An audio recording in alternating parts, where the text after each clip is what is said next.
Yes. Whenever we're going to talk about the mind of the South, Elvis Presley is always a very good way to begin. Let me quote one of his gospel songs where he sings, "I don't know just what I'd do if the Lord wasn't walking by my side." There's an eerie echo of this of Elvis's song in a Babylonian poem written about 1275 BC, which goes, "My God has forsaken me and disappeared. The good angel who walked by my side is departed." Now, you'll notice the kind of close personal relationship with God. We see it, for example, many times. We see it with our Governor Bentley today. You know, his most recent scandal, just look at the top of today's Tuscaloosa News and you'll see how he handled it. He asked his Lord for forgiveness. Well and good, but there are those among us who would say that they're a little bit reluctant to accept public policy as driven by individual religious belief. Now, look at that map. Okay? The vast majority of the people in those red states identify themselves as evangelicals. There are other people who are not evangelicals in those states. Be that as it may, that's a huge population block. I am actually from Tennessee. Like our first speaker, Mike, I'm a hick, and now I live in Alabama. So, these people are us. People cannot dismiss the evangelicals as deluded evangelicals. They are our brothers, they are our sisters, they are our family. And what we're going to have to learn to do is to communicate on this issue. Tonight's word is bicameral. You may remember that. You don't remember it because I haven't mentioned it yet. The Babylonian poem I quoted is from Dr. Julian Jaynes' book, The Origin of Consciousness and the Breakdown of the Bicameral Mind, written about 1976. What I want to talk about is the bicameral mind, what it means, what problems it might lead to, what solutions are out there. So let's begin. Okay, now, bicameral means two-chambered. As you know, we are divided into two parts: two arms, two legs, two nostrils, and a fine double-sided brain. And the double-sided brain we call sometimes the bicameral brain, using an old-fashioned political term. Now, according to Julian Jaynes, back in prehistoric times, man was unconscious. There was the left side of his brain, which was fully unconscious. It only knew how to do the day-to-day things it takes to survive, and it did not do them consciously. It walked, it talked, it ran from giant woolly mammoths, something we don't have to be conscious today to do, and it was the housekeeping part of the brain. On the other hand, there was the right side of the brain. The right side of the brain was where the voice of God spoke. It authorized things, the big picture. It was where the authority came from. It spoke. The left-hand side of the brain acted. Some proofs? Well, okay. Look at Stonehenge. Stonehenge was built about 3,000 years ago. No, it wasn't. It was built thousands of years ago. No one knows. It was built over a period of thousands of years by people who had never lived to see it. And as a matter of fact, there were over 1,300 of these structures built in Western Europe. So why did all those builders of all those structures build these giant stone circles? Well, let's go ahead to the Middle Ages. You can see that cathedral right there. The cathedral was also, like the stone circles, built with thousands of man-hours, like the stone circles in economically insecure times, built by people who would never see it finished. Well, but we know why the cathedrals are built. Look at that cathedral. Look at it from the upper point of view. It was built like all the medieval cathedrals in the shape of God. Well, only God could see it. Somehow God authorized these people who would never live to see it to build this cathedral. Well, God spoke to man. Well, let's talk about that. As a matter of fact, God speaking to man is so commonplace that we might call it a myth. Now, we know in the Bible, God speaks to man all the way through it. There you see God speaking to Moses, that little anthropomorphic hand, handing the Ten Commandments to Moses. And then on the other hand, we see Hammurabi. Hammurabi, he's the one standing. He's talking to his god Marduk. Marduk is the god of the little tiny fiery wings. And Marduk is giving Hammurabi the Babylonian Ten Commandments, the code of Hammurabi. This takes place all over the world. It is a universal myth. You can find it among the Aztecs, the Toltecs. You can find it all over around the Mediterranean, in Egypt, in Italy, in Greece, all over the Fertile Crescent, in India. It's everywhere. And it's generally the same pattern. A man alone in the wilderness is spoken to by a heavenly presence, often anthropomorphic, often with wings, who gives him the authority to speak for God. That's the bicameral brain at work. Now, how did we become conscious? All right, through a catastrophe. At least this is a hypothesis. You see on the left where scientists show the Isle of Santorini, and in it the growth of the volcano Thera, right off the southern coast of Greece. Santorini explodes about 15,000 BC. You see the divot in the middle of the island Santorini today. All this volcanic dust was put into the air.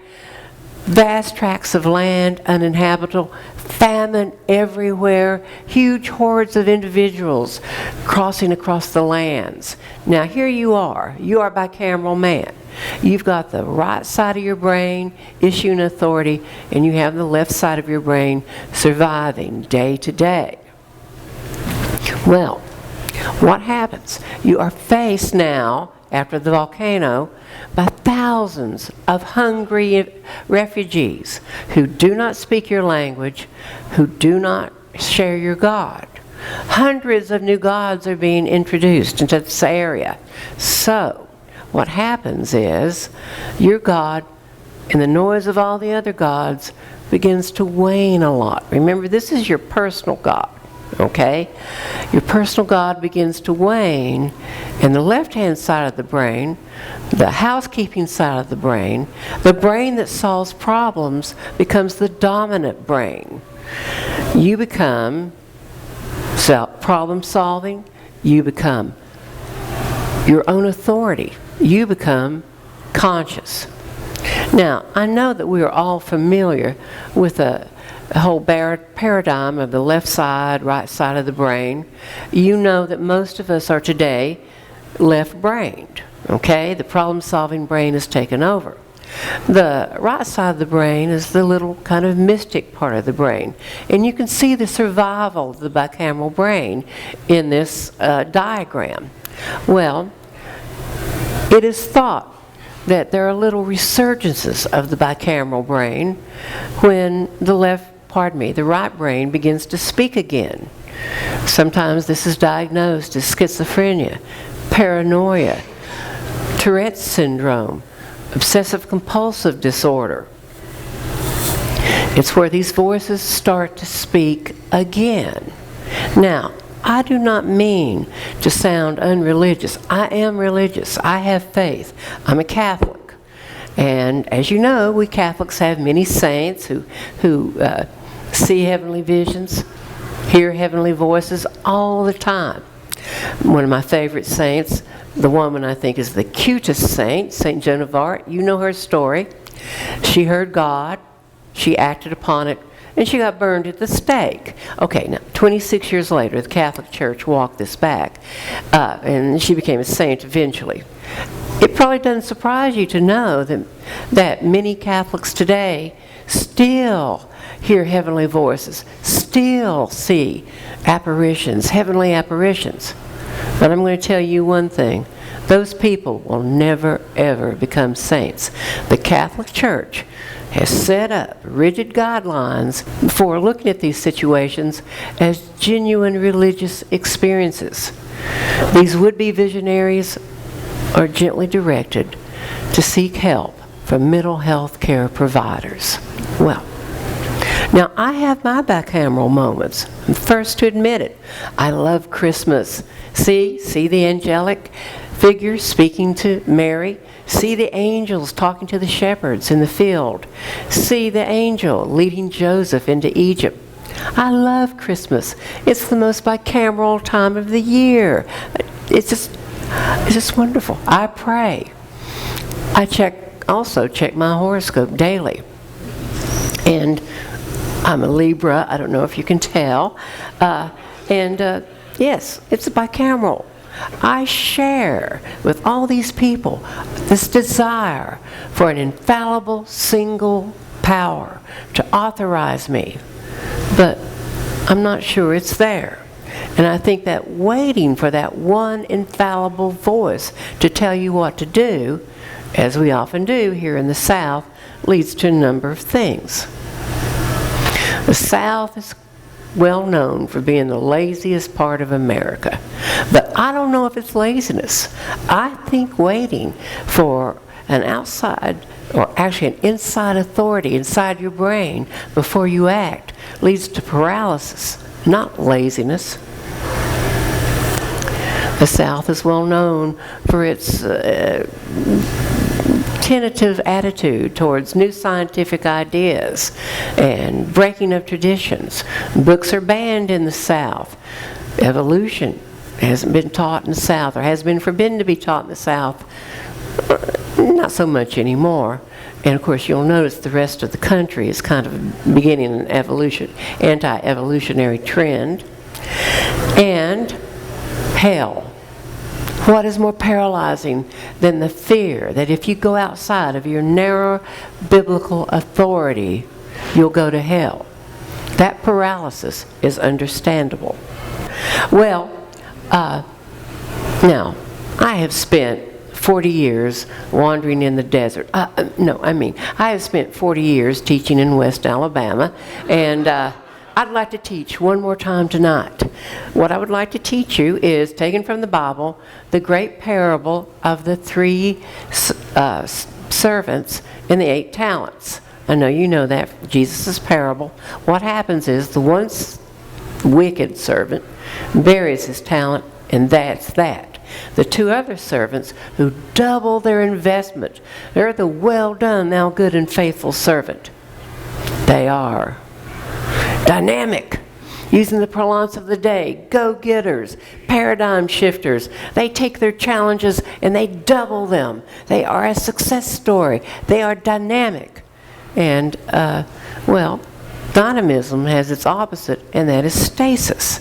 And it is that stasis that worries me. I think that because we are opposed or unsure on how to mix our religion with our politics, those things which are conflicts now are going to grow into crises and maybe into catastrophes. I firmly believe that every book ever written is a self-help book. And so Julian Jaynes has helped me to understand the fabric of thinking is alike in just about everyone. And so I think that there is the basis for us to all getting together and discussing a few of these things before it gets worse. You know what I think we need to do?